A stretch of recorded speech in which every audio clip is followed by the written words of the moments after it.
நம்ம மக்கள் செல்வன் விஜய் சேதுபதி நடிப்பில் ரிலீஸ் ஆயிருக்க மகாராஜா படம் எப்படி இருக்குன்னு பார்க்கலாம். இந்த படத்தில் நம்ம விஜய் சேதுபதியோட பேர் மகாராஜா.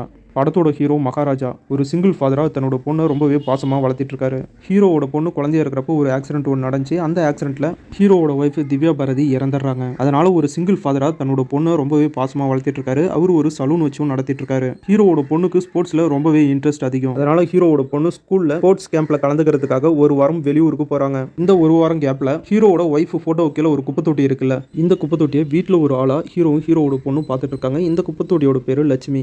லட்சுமினா ஹீரோவோட பொண்ணுக்கு ரொம்பவே பிடிக்கும். பொண்ணு ஊர்ல இல்லாத காரணத்தினால ஹீரோ தனியா வீட்டில் இருக்காரு. அந்த டைம்ல 3 பேர் வீட்டுக்கு திருட வந்து ஹீரோவை அடிச்சுட்டு அந்த குப்பை தொட்டியை திருடிட்டு போயிடுறாங்க அப்படின்னு ஹீரோ வந்து போலீஸ் ஸ்டேஷன்ல கம்ப்ளைண்ட் பண்றாரு. என் பொண்ணு கேம்ப் முடிச்சுட்டு வரதுக்குள்ள அந்த லட்சுமியை கண்டுபிடிச்சிட்டாங்க அப்படின்னு போலீஸ்ல கம்ப்ளைண்ட் பண்ண அதுக்கப்புறம் நடக்கிற தரமான சுவாரஸ்யமான விஷயங்கள் என்ன, உண்மையிலேயே நம்ம ஹீரோ லட்சுமி அப்படிங்கிற அந்த குப்பை தொட்டியை காணணும் தான் போலீஸ் ஸ்டேஷன் வந்தாரா, இல்ல அதுக்கு பின்னாடி வேற ஏதாவது மிகப்பெரிய காரணம் இருக்கா அப்படிங்கிறதெல்லாம் இந்த படத்தை பார்த்து நீங்க தெரிஞ்சுக்கங்க.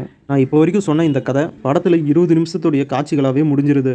எப்போ ஹீரோ போலீஸ் ஸ்டேஷன் வராரோ அப்போ தான் இந்த மொத்த கதையும் சேஞ்ச் ஆகி வேற ஒரு கதைக்குள்ளே இந்த படம் ட்ராவல் ஆகுது. இதையும் நான் சேர்த்து சொன்னேன்னா இந்த படத்துடைய சுவாரஸ்யமே போயிடும். ஸ்டோரியை பொறுத்த வரைக்கும் ஒரு நார்மலான ஸ்டோரி தான். இந்த ஸ்டோரி இந்த வீடியோவில் சொல்லலை, அதை சொன்ன ட்விஸ்ட் போயிடும். ஆனால் அந்த நார்மல் ஸ்டோரியை டெலிவரி பண்ணுற விதம் இருக்குல்ல, ஒரு கதையை எப்படியெல்லாம் சுவாரஸ்யமாக சொல்ல முடியுமோ அந்த அளவுக்கு இவ்வளோ சுவாரஸ்யமாக அந்த கதையை சொல்லி இந்த படத்தை எடுத்திருக்காங்க. ஃபர்ஸ்ட் ஆஃப்ல நம்ம விஜய் சேதுபதி லட்சுமியை காணோம் கண்டுபிடிச்சிட்டாங்க அப்படின்னு போலீஸ் ஸ்டேஷனில் சொல்கிற சீன் எல்லாமே விஜய் சேதுபதி நடிப்பில் ரிலீஸ் ஆன நடுவில் கொஞ்சம் பக்கத்தை காணும் படத்தில் வர மாதிரி தான் அவர் சொல்லிட்டு இருந்தார். அந்த படம் மாதிரி தான் இந்த படத்தையும் எடுத்திருப்பாங்களோ அப்படின்னு நினைச்சேன். ஃபர்ஸ்ட் ஆஃப் முடிகிற அந்த இன்டர்வல் சீன் வருது இல்ல, அந்த டைம்ல படமே ஒரு பீஸ்ட் மோடுக்கும் போயிருச்சு. இன்டர்வல் முடிஞ்சதும் செகண்ட் ஹாஃப்லாம் தாறுமாறா இருந்துச்சு. சீன் பை சீன் அப்படியே சொல்லிக்கிட்டே போலாம். அந்த அளவுக்கு சூப்பரா ஒவ்வொரு சீனையும் ஒவ்வொரு கேரக்டர்ஸையும் செதுக்கியிருக்காங்க. ஆக்டர் சிங்கம்புலி இந்த படத்துல ஒரு வில்லன் ரோல்ல நடிச்சிருக்காரு. அவருடைய கேரக்டரை ஃபர்ஸ்ட்ல காமெடி ஆக்டர் மாதிரி காட்டி அதுக்கப்புறம் அவருடைய மோடியை சேஞ்ச் பண்ணி ஒரு வில்லன் ரேஞ்சுக்கு பில்டப் பண்ணி இந்த கேரக்டரை எப்பதான் ஹீரோ கண்டுபிடிச்சு கொள்ளுவான் அப்படிங்கிற மாதிரி நமக்கு ரொம்பவே ஃபீல் ஆகும். இப்படி இந்த படத்தை சொல்லிக்கிட்டே போலாம். அந்த அளவுக்கு ஒரு தரமான படத்தை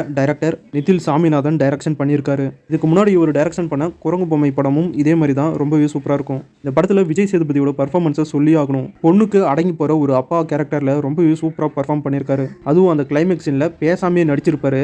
அந்த சீன்லாம் ரொம்பவே சூப்பராக இருந்துச்சு. டோட்டலாக சொல்லணும்னா ஜெய் பீம், பாபநாசம் இந்த படங்கள் மாதிரி ட்விஸ்ட் அண்ட் டென்ஸ் நிறைஞ்ச ஒரு சூப்பரான ஆக்ஷன் சஸ்பென்ஸ் ட்ராமா மூவியாக இந்த படத்தை எடுத்திருக்காங்க.